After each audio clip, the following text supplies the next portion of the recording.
The Sandman season 1 episode 11। ये 2 part episode season 1 की main story से डायरेक्टली कनेक्टेड नहीं है, बट एपिसोड कमाल का था। समझ लो फैंस के लिए एक टाइप का बोनस, अ वेलकम बोनस। पहले पार्ट में हमने होपफुल कैट्स की एनिमेटेड स्टोरी देखी। कहानी की शुरुआत हुई इस नन्ही किटन से, जिसके ओनर्स रात होते ही इसे सुलाकर खुद भी आराम करने चले गए। लेकिन कुछ देर बाद एक हेवी ब्रिटिश एक्सेंट वाले मेल कैट ने इस किटन को घर से बाहर आने को कहा। ये दोनों साथ मिलकर किसी वाइज कैट का भाषण सुनने जा रहे थे। इन्हीं की तरह और भी ढेर सारे कैट्स भाषण सुनने इस कब्रिस्तान में इकट्ठा हो गए। जल्द ही ये क्यूट सी लगने वाली स्टोरी जबरदस्त डार्क टर्न लेने वाली थी। सारे क्यूरियस कैट्स के कब्रिस्तान में जमा होते ही उस वाइज कैट ने अपना भाषण शुरू किया।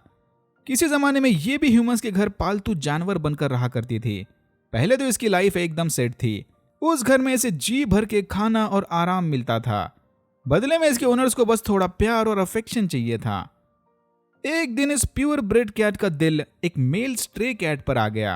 फिर गली का हैंडसम बिल्ला बॉय आलीशान घर में रहने वाली प्योर ब्रेड कैट को प्रेग्नेंट करके भाग गया। जैसे ही कैट के ओनर को पता चला कि इसने ढेर सारे मिक्स ब्रेड बच्चों को जन्म दिया, वो फौरन उसके बच्चे छीनकर घर से बाहर ले गया।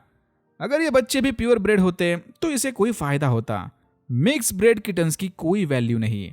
फिर ओनर ने मासूम किटन्स को एक बोरी में बांधकर पानी में फेंक दिया। इन किटन्स की मां ने बच्चों को ठंडे पानी में दम तोड़ते महसूस कर लिया था। फाइनली अब इसे इंसानों की असली डार्क रियलिटी समझ आ गई। इसके ओनर्स इससे बस इसीलिए प्यार करते थे क्योंकि वो एक रेयर नस्ल की प्योर ब्रेड है। उन्हें जानवरों से कोई लगाव नहीं था, बस दिखावा और शौक पूरा करने। फिर अपने ओनर से बदला लेने ये king of the cats and king of the dream से मन्नत मांगने चली गई।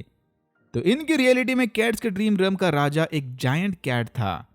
ड्रीम वर्ल्ड के कड़े रास्तों को पार करके ये finally cat of the dreams की गुफा में पहुंच गई।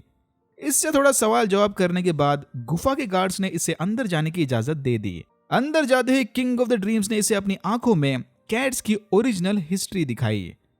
एक जमाने में कैट्स ह्यूमन से कई ज्यादा बड़े हुआ करते थे।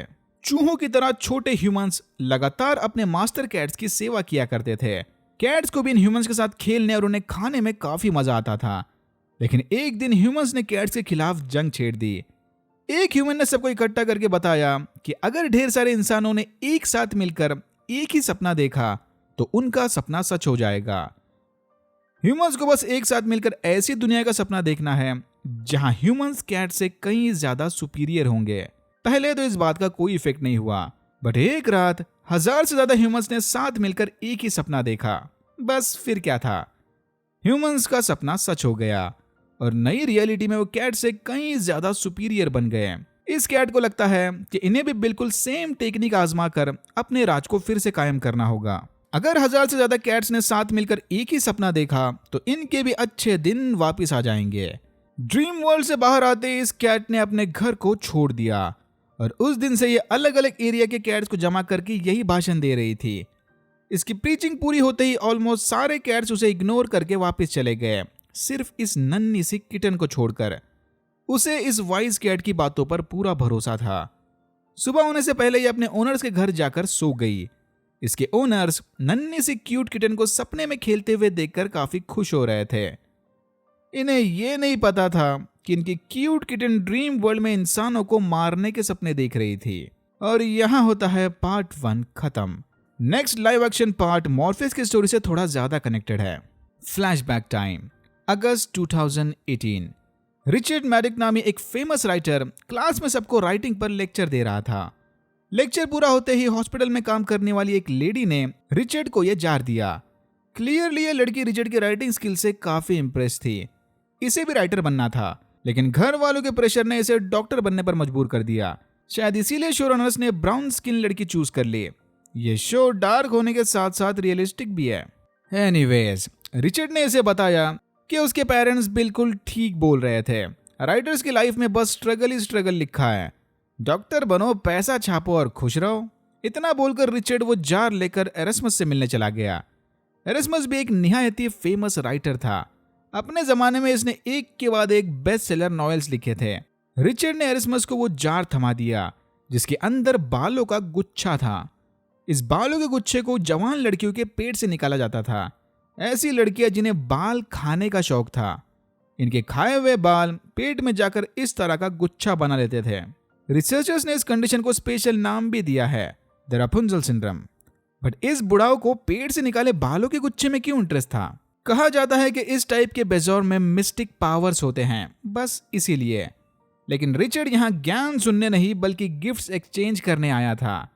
रिचर्ड की लिखी एक बुक तो सुपर हिट हो गई, लेकिन पिछले 2 सालों में इसने एक भी ढंग की स्टोरी नहीं लिखी। स्टोरी क्या, ये तो अपनी नई बुक के लिए एक लाइन तक नहीं लिख पाया। राइटर्स ब्लॉक का ultra pro max version. Erasmus Richard को उसका गिफ्ट दिखाने एक सीक्रेट रूम में ले गया, जहां इसने एक लेडी को कैद करके रखा था। ये लेडी कोई आम इंसान नहीं बल्कि ज़्यूस की बेटी गॉडेस कलायोपे थी। इरेस्मस ने कलायोपे को अपना गुलाम बना के रखा था, साथ ही साथ ये उसकी म्यूज या इंस्पिरेशन का सोर्स भी थी। बालों के गुच्छों के बदले इरेस्मस ने कलायोपे की ओनरशिप रिचर्ड के हवाले कर दी। जब तक कलायोपे रिचर्ड के साथ बाउंड है, वो चाहकर भी कहीं नहीं जा सकती। कलायोपे के लुक्स पर मत जाना, एक्चुअल में इसकी उम्र हजारों साल से ऊपर थी, यानी संतूर मम्मी का अल्ट्रा प्रो मैक्स वर्जन। इरेस्मस ने कलायोपे से वादा किया था कि वो मरने से पहले उसे आजाद जरूर करेगा, लेकिन अब भी इसने अपना इरादा बदलकर म्यूज को रिचर्ड के हवाले कर दिया। भाई झूठ बोलना तो राइटर्स की फितरत है, इसीलिए तो वो इतने परफेक्ट कहानियां लिख सकते हैं। रिचर्ड कलायोपे को लेकर अपने घर चला गया। कलायोपे ने रिचर्ड के सामने अपनी आजादी की भीख मांगी। रिचर्ड इसे जरूर आजाद करेगा, बदले में इसे बस एक बुक लिखने का इंस्पिरेशन चाहिए। कलायोपे ऑलरेडी एक झूठे राइटर से धोखा खा चुकी थी, ये सेम गलती फिर से नहीं दोहराने वाली। कलायोपे को खुश करने रिचर्ड ने इसे गिफ्ट वगैरह भी दिए, बट कोई फायदा नहीं था। रिचर्ड 2 साल पहले ही नई बुक को लिखने का एडवांस ले चुका है। अब तो इसके एजेंट ने भी इसे फाइनल वार्निंग दे दी। अगर रिचर्ड ने जल्दी कोई बुक या चैप्टर सबमिट नहीं किया तो सामने वाला पब्लिशर डील कैंसिल करके सारा एडवांस वापस ले लेगा। ये सुनते ही रिचर्ड गुस्से में कलायोपे के रूम में घुस गया। फिर रिचर्ड ने उसके साथ जोर जबरदस्ती करके नए बुक्स लिखने का इंस्पिरेशन हासिल किया। रिचर्ड का ये एक्सट्रीम तरीका काम कर गया, उसे फौरन नई बुक लिखने के आइडियाज आने लगे। इस सबसे परेशान होकर कलायोपे ने अपनी फैमिली को कांटेक्ट किया, तो 3 फेट्स इसके रिलेटिव्स हैं। 3 फेट्स ने उनके गॉडली अवतार में कलायोपे को समझाया कि इस मामले में वो उसकी मदद नहीं कर सकते। इरेस्मस ने सीक्रेटली कलायोपे का सीक्रेट स्क्रोल चुराकर उसे अपना बंदी बना लिया था, उसी स्क्रोल में लिखे कानून के मुताबिक। बाद में इरेस्मस ने वो स्क्रोल जला दिया। जब तक कलायोपे का मास्टर उसे खुद से रिलीज नहीं कर देता, वो आजाद नहीं हो सकती। बट मॉर्फियस रिचर्ड को यह फैसला लेने के लिए मोटिवेट जरूर कर सकता है। किसी जमाने में मॉर्फियस और कलायोपे रिलेशनशिप में थे। इन्हें एक बेटा भी हुआ था, ऑर्फियस।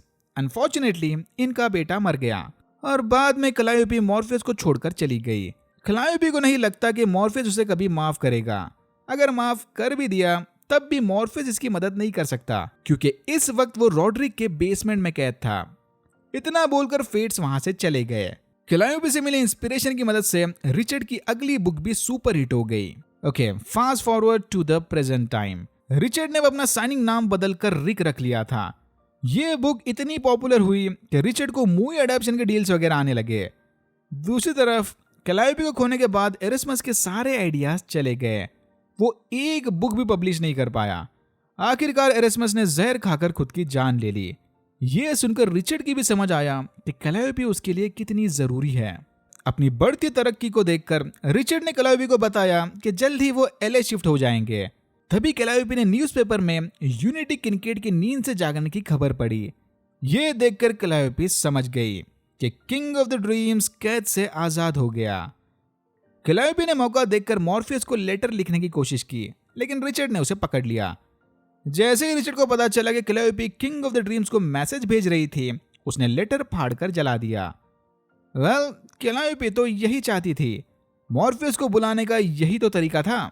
रिचर्ड ने एक्सीडेंटली इसका अधूरा काम पूरा कर दिया। कलायोपे का मैसेज मिलते ही मॉर्फियस उससे मिलने चला आया। मॉर्फियस अब पूरी तरह से बदल गया था। इसने सारे गिले शिकवे मिटाकर कलायोपे को माफ कर दिया और उससे वादा किया कि वह कलायोपे को आजाद करके रिचर्ड को कड़ी से कड़ी सजा देगा। रिचर्ड ने मॉर्फियस की बंदी को अपना बंदी बनाकर रखा था। इसकी तो भाई जबरदस्त सजा मिलेगी। मॉर्फियस ने रिचर्ड को बताया कि वो चुपचाप कलायोपे को छोड़ दे, लेकिन कलायोपे के जाने के बाद रिचर्ड का हाल भी इरेस्मस जैसा हो जाएगा। उसे नई नई बुक्स को लिखने के लिए आइडियाज चाहिए थे। वो कैलायोपी को आजाद नहीं करने वाला। ये सुनते ही मॉर्फियस ने रिचर्ड से वादा किया कि वो उसकी एक ख्वाहिश पूरी कर देगा। रिचर्ड को आइडियाज चाहिए ना। आज के बाद रिचर्ड को भर भर के आइडियाज आएंगे। इतने आइडियाज आएंगे कि रिचर्ड का दिमाग बाकी कुछ सोच नहीं पाएगा, सिर्फ नए नए फैंटेसीज लिखने के आइडियाज। अगले दिन लेक्चर के वक्त एक स्टूडेंट ने रिचर्ड से पूछा कि आखिर उसे बुक लिखने के इतने यूनिक आइडियाज आते कहां से हैं। ये सुनते ही रिचर्ड फौरन अपनी बड़ाइयां मारने लगा कि उसे आइडियाज के लिए ज्यादा सोचना नहीं पड़ता। वो तो यहीं खड़े खड़े इनके बीच चले कन्वर्सेशन पर भी एक बेस्ट सेलिंग बुक लिख सकता है। फिर रिचर्ड सारी क्लास को एक के बाद एक नए आइडियाज बताने लगा। धीरे धीरे रिचर्ड का बातों पर से कंट्रोल छूटने लगा। आइडियाज रुकने का नाम ही नहीं ले रहे थे। रिचर्ड परेशान होकर क्लास से बाहर चला गया। 2 स्टूडेंट इसका हाल चेक करने रिचर्ड के पीछे चले गए। रिचर्ड के पास आइडियाज लिखने के लिए पेन नहीं था, तो ये उंगलियां काटकर दीवार पर खून से आइडियाज लिखने लगा। रिचर्ड समझ गया कि ये काम जरूर मॉर्फियस ने किया होगा। रिचर्ड ने फौरन इस लड़की को बताया कि वो ये चाबी लेकर इसके घर चली जाए। ऊपर के फ्लोर पर एक लेडी कैद है, उसे जाकर बोल दो कि रिचर्ड ने तुम्हें आजाद कर दिया। वो लड़की रिचर्ड को हॉस्पिटल भेजकर उसके घर चली गई। कमरे में कोई नहीं था, बस ये किताब पड़ी थी। रिचर्ड की कैद से आजाद होते ही कैलायोपी मॉर्फियस को thank you and goodbye बोलकर चली गई। ये पहली फुर्सत में जाकर अपने कानून बदलेगी ताकि इसके साथ जो हुआ है वो आगे किसी के साथ ना हो। कैलायोपी के आजाद होते ही रिचर्ड उसके बारे में सब कुछ भूल गया। उसे बस इतना याद था कि किसी लेडी ने बुक्स लिखने में इसकी मदद की थी, बट इसे ना तो कैलायोपी का नाम याद था और ना ही मॉर्फियस का। रिचर्ड का दिमाग अब पूरी तरह से खाली पड़ा था। और यहां होता है एपिसोड 11 खत्म। अगर आपको वीडियो अच्छा लगा तो please like share and subscribe for more videos like this. मैंने ऐसे और भी वीडियोस बनाए जिनके लिंक्स आपको डिस्क्रिप्शन बॉक्स में मिल जाएंगे। Thank you very much for watching and I am hoping to see you in my next one.